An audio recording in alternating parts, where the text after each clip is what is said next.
ఈరోజు మా వినాయకుడు స్వామిది ఊరేగింపుకి వెళ్తాడనమాట. నిమజ్జనము అన్ని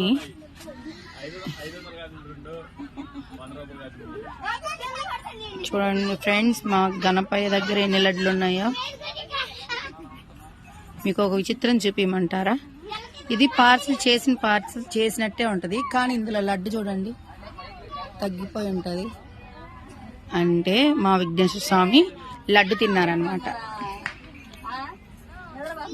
ఇంకా మిగతా వాళ్ళు ఏంటంటే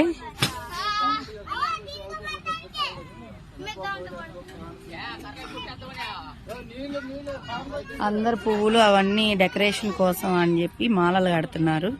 అందరు ఫుల్ బిజీగా ఉన్నారనమాట. అదిగోండి డెకరేషన్ కోసం పువ్వులు, ఇగో నిమ్మకాయలన్నీ